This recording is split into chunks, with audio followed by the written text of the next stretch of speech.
Dude, you're just a hype beast. In fact, you're a wannabe hype beast. You're just mad because you spent $1,000 on yours and I only spent 100 and nobody here could tell the difference. You know what a hype beast is, right? A hype beast is someone that has no sense of personal style or originality. You're someone that wants to be like that. You sound mad. It's not even that deep. They're just shoes at the end of the day. Why are you getting so pressed? You're a fake, a phony, a fraud. You're just a salty old gatekeeping wanker. Ooh. Welcome to one of the most liveliest and pertinent debates ongoing in sneaker culture right now. Are fakes actually bad? Today, we're gonna find out. The topic of today's debate is, are fake sneakers bad for sneaker culture? On the affirmative, we have Oxo, who's going to be making a case for them being bad. And Oxo has been quoted as saying, fake sneakers are like a skid mark on the underpants of sneaker culture. People who buy reps should wipe their bums. Whoo! On the negative side, we have Hone, who's going to be arguing that fake sneakers are not bad for sneaker culture.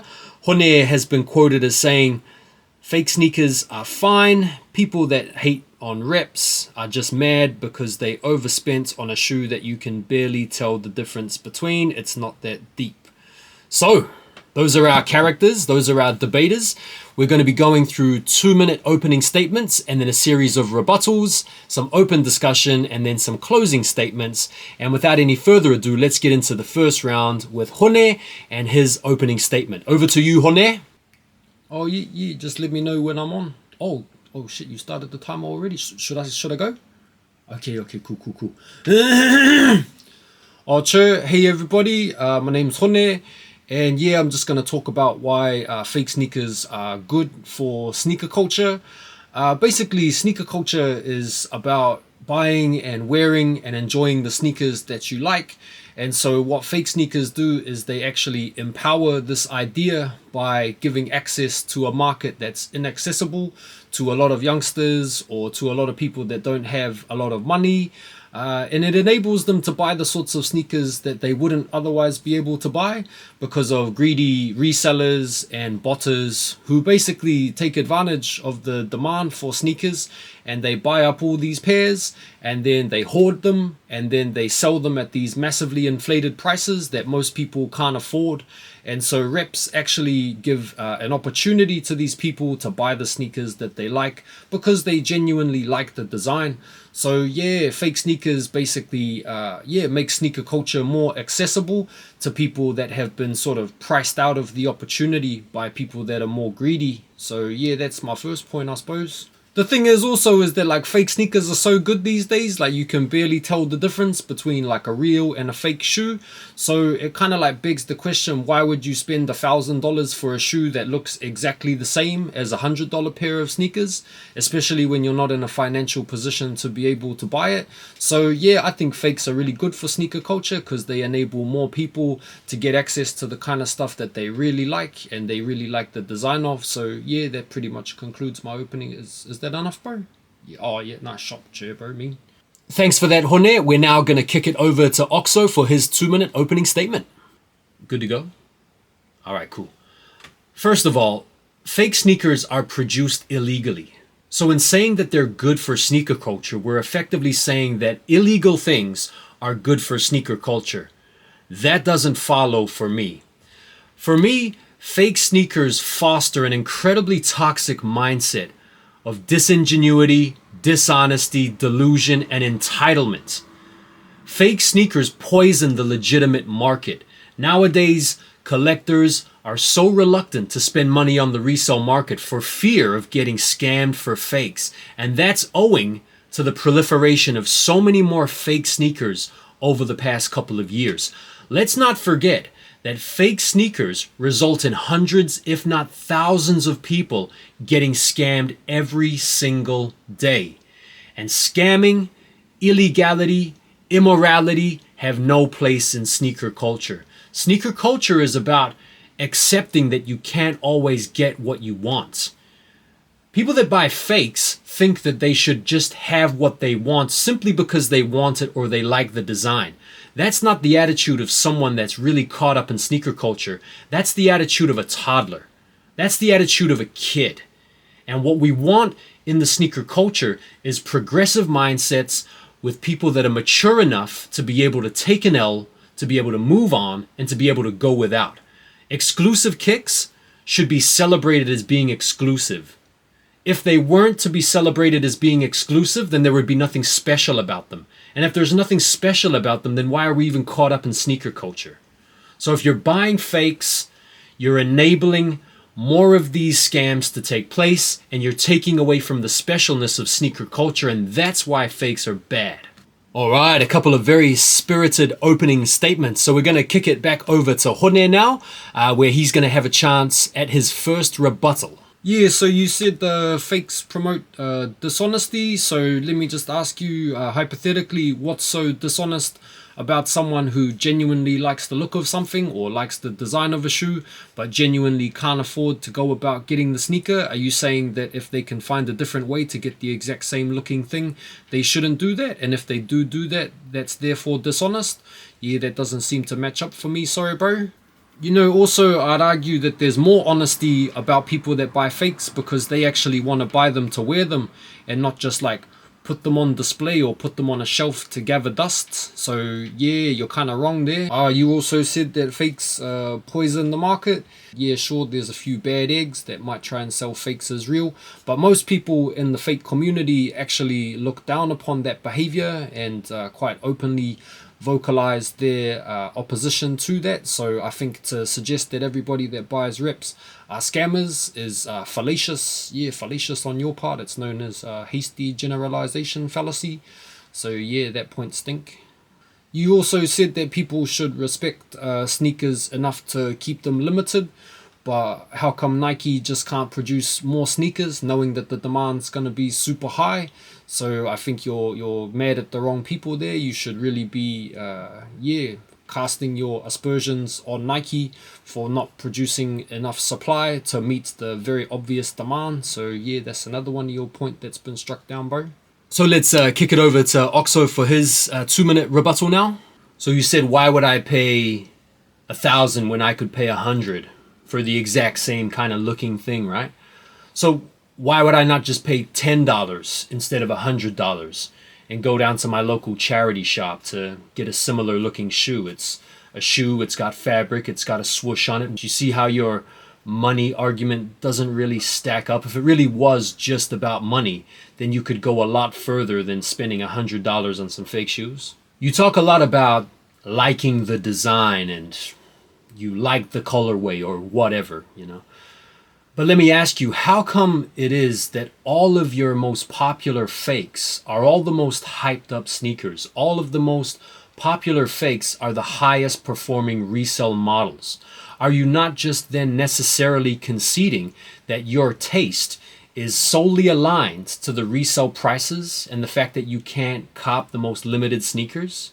It seems to me like the only sneakers that you happen to like the design of are the most expensive ones. If that was not the case, then you wouldn't have any problem buying any other Nike that's sitting on a shelf right now or sitting in an outlet. All that proves to me is that you're only in it for the hype and the clout. Woo! So now we're going to move into cross-examination, where each of our interlocutors is going to be able to ask the other person a series of questions. Oh yeah, hey bro, yeah, shot man. So bro, what would you say if someone is just like honest about wearing fakes? How can you be honest about wearing fakes? They are definitionally dishonest. Now, I mean, what if someone's like not trying to flex them as real? That's so stupid. How can you wear a fake pair of sneakers without trying to flex them as real? That's exactly what they've been designed and manufactured to do. To look like something they're not. In fact, the only way to be honest about wearing a fake sneaker would be to buy some old, outdated, completely shocking fakes so as to make it obvious that they're not the real thing. If you're buying a really, really good replica or a really close fake, that just means you're committed to the highest level of dishonesty. That's pretty full-on response, eh, bro? Sheesh. You pretty serious about this, eh? What I mean is, let's say if someone's just honest, if they're asked if their sneakers are fake or not. Look, if someone's honest about wearing fake sneakers, okay, There's a bit of respect I would give to that. But that doesn't take away from the fakes in the first place. It's like telling a lie to deceive somebody, and then at a later moment, owning up to the lie. The fact that you've owned up to the lie doesn't negate the lie. So in the next round of cross-examination, we're going to kick the question asking over to Oxo now. So why do you have to have fakes of only the most hyped up, limited, sold out sneakers? What's wrong with normal shoes? Oh yeah, well it's generally just because like the collabs or the limited stuff generally have like better designs or cooler colorways or like interesting features that make them more desirable than the kind of stuff that you can find easily just sitting on the shelf. So yeah, it's not that there's anything wrong with normal shoes, they're just not as appealing, and so that's why we sort of go for the reps, eh? And what's wrong with the resale market? What's wrong with saving up your money and maybe sacrificing a bit of time to get more hours, or maybe selling something from your collection to raise up the money to buy something on the resale market? What's wrong with that? Buying reps is kind of like a bit of a stuff you to the reseller market, which is all predicated on greed pretty much and sucks really. So with that, we're gonna kick it into a few minutes of open dialogue. So would you ever get any reps? Hell no. Not even just to see if you could even tell the difference? Nah, man. For me, it's about value. Authenticity has a value. As far as I can tell, like both sneakers come from like a factory with similar materials, in fact sometimes identical materials, and are produced in more or less the same mass-produced way, but yet you have a big problem with one versus the other. So the difference is that in one set of circumstances, the factory has been given the express authorization to produce a set number of units, and those units have then been certified, inspected, and then authorized for distribution, whereas the pairs that you're advocating for have not gone through that process. And that process has value, and that value adds to the sneaker culture, whereas the lack of value in your case is what detracts from it. So you're saying that even though the shoes are produced in the exact same environments with more or less the same kind of working conditions, with the same kind of people that have put them together, you would still favor the authentics just because they've been certified and authorized by a mega multi-billion-dollar company? That's the difference, yeah? Yeah, pretty much. Well, that's dumb. Do you think it's dumb for you to spend $1,000 on a shoe that's exactly the same as me when I only spent $100 for mine? Like, who's really the dummy? Listen, I'm only going to pay $1,000 for a shoe that I really like and that I really want. And I'm not going to be financially irresponsible to put myself into debt over it. I'm only going to buy it if I've got the means to cover myself. And because I place all of that value on it, like I was talking to you about before, for me it's worth it. The fact that I could get some rip-off fake alternative for 1/10 of the price is not even an option to me. Yeah, but nobody's gonna know, nobody's gonna call you out, and even if you did give the shoe to someone to inspect, they wouldn't be able to tell anyway. So what's really the point in paying all that extra money for a sneaker that is barely differentiable from the fake? Seems dumb. Again, it's about honesty, it's about integrity, it's about keeping the moral upstanding of the sneaker culture intact. And that's what we're trying to do here by arguing against fakes. It's not about judging people on what they can and can't afford. It's about knowing that certain things are supposed to be limited and should be celebrated as being limited. Yeah, I just think if people really want something and they like the design and they really want to wear it and enjoy it and show their passion for the sneaker culture by wearing their shoes, they should be able to have access to the stuff that they want to have. That's all. And with that, we are going to wrap it up here by giving each of our debaters the opportunity to have a closing statement. Yeah, shop bro, yeah, thanks for the debate. Yeah, I thought it was pretty interesting and cool. Listen, I just think that, like, you know, people should be able to buy what they want to buy. And, like, if they like the design of something, they should be able to cop it. Yeah, pretty much that's about it, really. Yeah, I think they're good for sneaker culture because they enable more people to get involved in it and to, like, share in the passion. And like it's really because of you know, like resellers and stuff that most people don't have access to the same sort of kicks and opportunities. and like fake sneakers just, you know, provide an avenue where people can, you know, like access the market. So yeah, that's pretty much it. Thanks very much.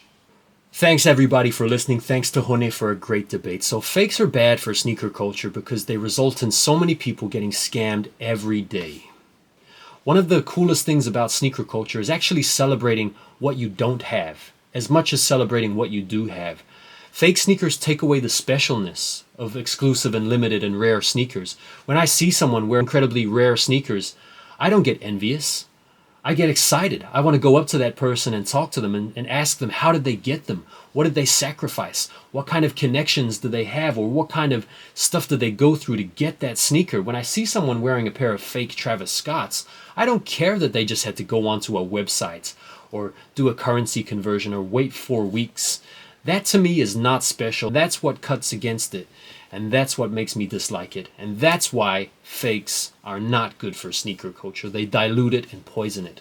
All right, thank you. So there we go. I just wanted to shout out to Hone and shout out to the bro Oxo for engaging in a pretty lively discussion about one of the most, pertinent issues in sneaker culture these days. Let me know in the comments what you guys thought about today's debate. Did you enjoy it? Which side of the coin do you land on personally? Are you going to cast your vote for today's win to Hone or to Oxo? I'd be really interested in hearing your opinion. So if you haven't already done so, please feel free to subscribe for more sneaker debates, for more sneaker related content here on the channel. It's been wonderful to have your audience. I really appreciate it and can't wait to see you on the next one. Bye for now. Peace.